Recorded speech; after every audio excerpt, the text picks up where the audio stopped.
like to be able to bring guys off the bench that are going to play really hard. And I thought in stretches both those two were really good over the weekend. And in that regard, both of them probably deserve to play a little bit more. They're kind of I thought Dorian was a little better on Friday, and then we're going to try to get him out there a little bit more on Saturday. And then Trevor was just bringing so much on Saturday. We kept putting him back out there more and more. So those two guys can really do that because they can play inside and outside a little bit, pretty athletic, and fly around. And they may not be playing a ton of minutes right now, but as you said, they're bringing a lot of energy to our team, and I think it raises the level of everybody. And I know that's something that a lot of our guys have talked about, that they missed in practice when Trevor was out, was just his enthusiasm and his competitiveness and his work on the glass too, with 5 rebounds. And he played 17 minutes and had 10 points and 6 rebounds. It's pretty productive. And, but even though the stat line doesn't necessarily show how much he brings to our team with his energy level, and just gets everybody going. The guys on the bench love watching him out there running around. The guys on the court like playing with him. So it's really nice to have him back. And Dorian does a lot of those same things. And especially for a freshman, he plays extremely hard. So you're definitely looking for those guys to keep sparking us for the rest of the season, and for big things in the future from those guys too.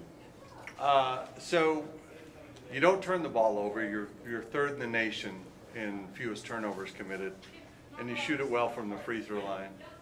We're going to have another incident just like last week, I think.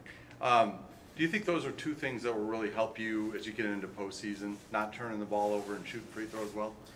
Well, it's certainly a key in any close game. You know, we had a lot of extra possessions compared to our opponents this weekend because we took care of the ball so well, and that can help you because you can survive a night where you maybe don't shoot the best, or maybe your opponent shoots it pretty well if you have 6 or 8 more shots because of rebounds or because of turnover margin. And we've been really good at turnover margin. It's kind of something that it's definitely something that we focus on a lot. We talk a lot about in practice. Kind of a trademark of ours over the last few years is to take care of the basketball and move the ball well on the offensive end.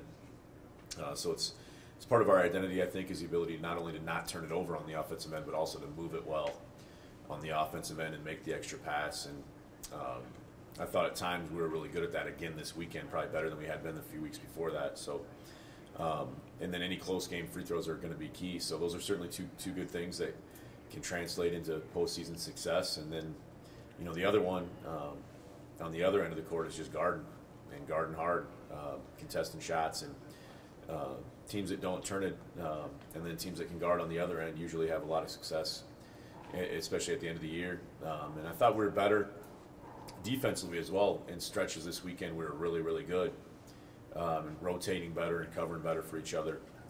Still some ways to go on that, especially in the game on Saturday night. I thought we were flat-footed a little bit. But it was definitely good to see us rotating better and kind of getting back to some of the things we had done well early in the season, I thought, on that end of the court. That'd be a big key on Wednesday. Playing one of the better offensive teams in our league, one of the higher scoring teams in our league, and they want to play fast so they can turn turnovers into points in a hurry.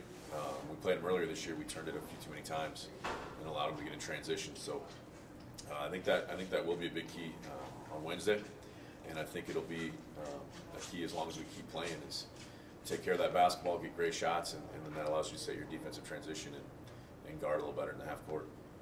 There's always the proverbial checklist of doing something that hasn't been done at Minot State before with your guys. Obviously, playoff success, there hasn't been any since you've moved to D2. How much hunger is there for you guys to finally break through and get that first playoff win? Yeah, I mean, it's a competitive group, so it's always, you know, you and I talk a lot, but it's always about trying to win that next game. And we've got that one on Wednesday. And now we're a little bit different. Any time moving forward from here, we've got to earn more games. You know, as long as you keep winning, you got to keep playing at this time of year. And that makes it a lot of fun. It also makes you, as a coach or a player, you've got to focus on playing in the present, not getting ahead of yourself. And I think it should help us to have some older guys that have been in that situation before. But it's more with us just wanting to win on. You know, we're glad we're home, and just anytime we're home, feeling like we want to play well in front of our home crowd and put on a little bit of a show. And I thought we finally did that again this past weekend. And you know, we've been pretty good at home this year. What are we, 12-3 now?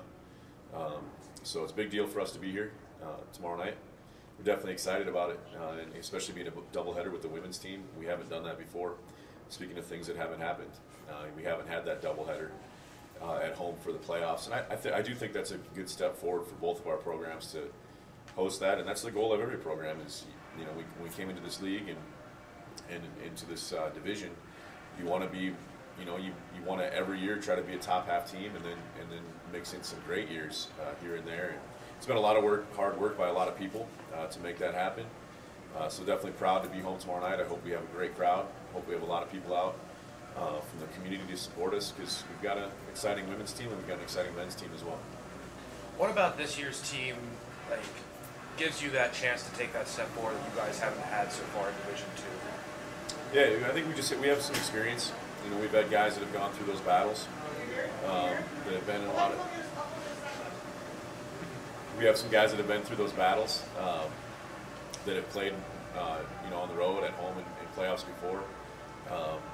And I just think it's that experience, you can't replace it. There's no substitute for guys that have been there, and then there's also no substitute for talented players, and we probably have as much talent as we've had in the years that I've been here as well, from top to bottom. So I think that gives us a great chance, and now it's just up to us to make the most of that opportunity, to have fun as a coaching staff, to have fun as a team, and find a way to get a win on Wednesday and keep going from there.